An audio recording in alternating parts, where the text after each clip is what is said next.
Hello sir, உங்களோட இந்த மேற்கோள் எனக்கு பிடிச்சிருக்கு. If your work is not lovable, life won't be livable.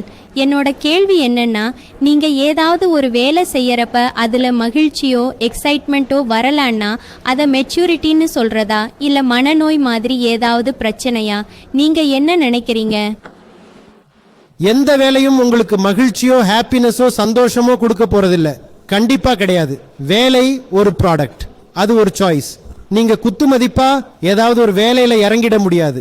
வேலை தேர்ந்தெடுக்கப்படுறது இல்லையா? உங்களுக்கு தகுதியான வேலை எதுன்னு உங்களுக்கே தெரிஞ்சிருக்கணும். சாதாரணமா வேற எப்படி எல்லாரும் வேலையை தேர்ந்தெடுக்கிறாங்க?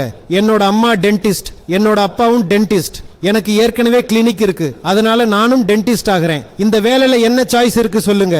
என்னோட அம்மா நடிகை, அப்பா இயக்குனர், தயாரிப்பாளர், நான் ஒரு குழந்தை நட்சத்திரமாக போறேன். இந்த வேலையில என்ன சாய்ஸ் இருக்கு சொல்லுங்க பார்க்கலாம். ஆழமான புரிதலின் வெளிப்பாடா உங்க வேலை இருக்கணும், அப்பதான் அதுல அன்பு இருக்கும். பல பேருக்கு வேலைங்கிறது ஒரு தற்செயலான விபத்து, அது நடந்துருச்சு. உண்மையிலேயே வேலைன்னா என்னன்னு அதோட ஆழ்ந்த அர்த்தத்துல உங்களுக்கு தெரியுமா? அது பலகீனங்களை சவால் விடக்கூடியதா இருக்கும். அதுதான் வேலையோட குறிக்கோளே.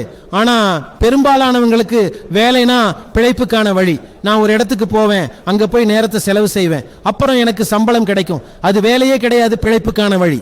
உண்மையான வேலை நீங்க யாருன்னு தெரியறப்பதான். நான் யாருன்னு எனக்கு தெரியும். நான் கஷ்டப்பட்டுட்டு இருக்கிற ஒரு அகங்காரம், நான் ரொம்ப கண்டிஷன் ஆகி இருக்கிற ஒரு மனிதன். அதனால நான் ஒரு நல்ல வேலையை எடுத்து செய்யணும். அது என்னோட அடிமைத்தனத்தை உடைக்கணும். நான் சுதந்திரமா பயம் இல்லாம இருக்கணும்.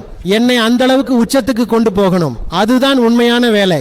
ஆனா நாம ரொம்பவே பணத்தாசை பிடிச்சு போய் இருக்கோம். என்ன செஞ்சிட்டீங்கன்னா, வேலையை பிழைப்புக்காக பிச்சை எடுக்கிற லெவலுக்கு குறைச்சிட்டீங்க. உங்களை நீங்களே இந்த மாதிரி குறுகிய மனப்பான்மையில குறுக்கிக்காதீங்க.